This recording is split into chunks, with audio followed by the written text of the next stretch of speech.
Pink Floyd was founded in 1965 by Roger Waters, Syd Barrett, Nick Mason, and Richard Wright. The band came up with their name by combining two of Syd Barrett's favorite blues musicians, Pink Anderson and Floyd Council.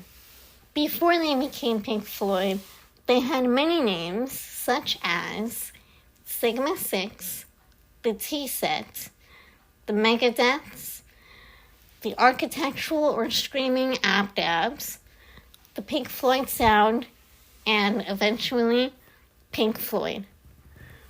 Before they became popular, Pink Floyd became part of the psychedelic scene, gaining recognition by releasing songs like Arnold Lane and See Emily Play, and albums like The Piper at the Gates of Dawn.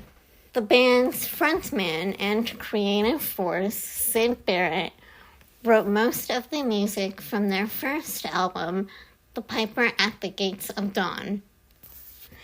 He was known for his eccentricity and, unfortunately, his LSD use. Because of his continuous and heavy use of it, his behavior became erratic, and he would do things like stand on the stage with an untuned guitar, not doing anything. To support Barrett, Pink Floyd brought in a fifth member named David Gilmour. Eventually, Barrett was fired in 1968 and was permanently replaced by David. Syd being fired had a very emotional impact on the band, especially Roger Waters, seeing as they were so close. Pink Floyd then went on to make an album dedicated to Syd Barrett called Wish You Were Here. After Barrett was fired, Pink Floyd had a transitional period where they tried to find an identity without him.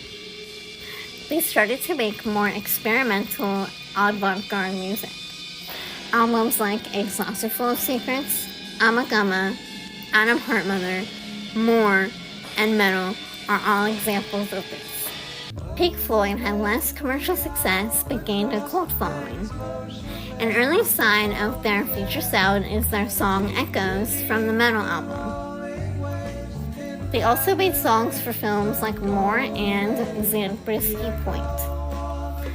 This strengthened their cinematic style. 1973 to 1979 marked a new era for Pink Floyd.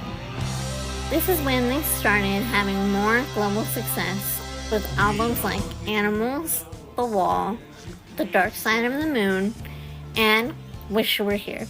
These albums all explored different themes. The Dark Side of the Moon, released in 1973, explored themes of greed, time, death, and mental illness. The album had a cultural impact and a record-breaking performance. Wish You Were Here, released in 1975, was a tribute to the band's first frontman, Syd Barrett. The album explored themes of fame, absence, music industry critique, and its loss of authenticity. And it is considered to be one of Pink Floyd's most emotional albums. Animals, released in 1977, was a political metaphor inspired by George Orwell's Animal Farm. The album critiqued capitalism and British society. This is also when tensions in the band began to grow. Roger Waters ended up taking creative control, and that's when The Wall comes in. The Wall, released in 1979, was semi-autobiographical and explored themes of war, childhood, trauma, and mental breakdown. In 1982, there was a film adaptation for the album called Pink Floyd The Wall that combined animation with live action and surreal imagery. In the 1980s, tensions between the band got worse.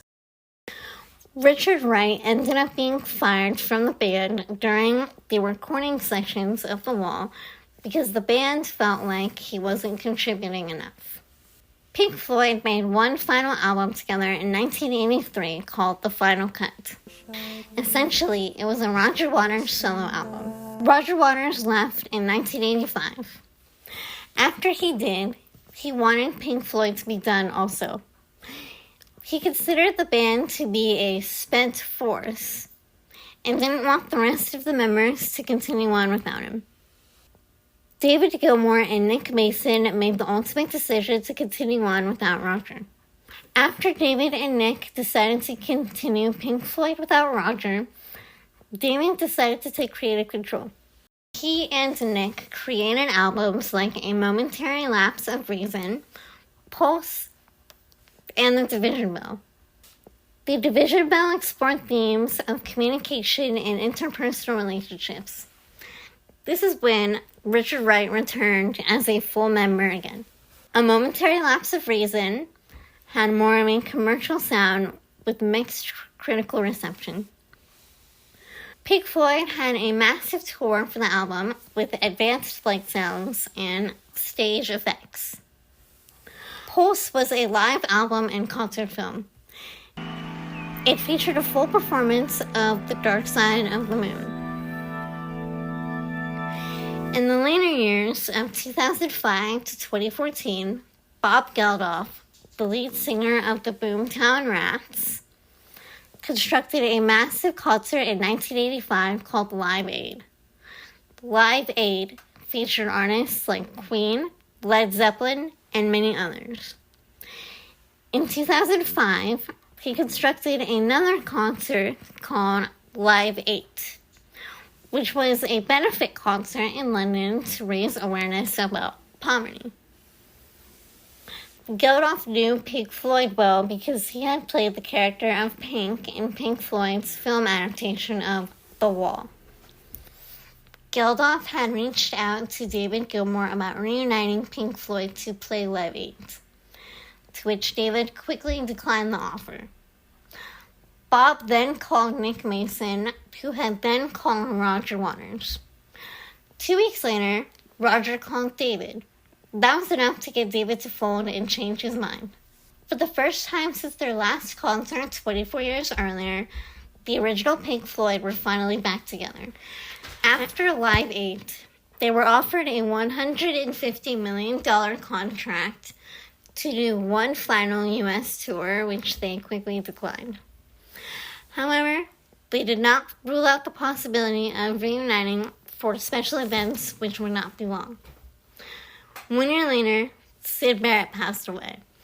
This brought the band back together again one last time to do a Syd Barrett tribute concert called Madcap's Last Laugh in London.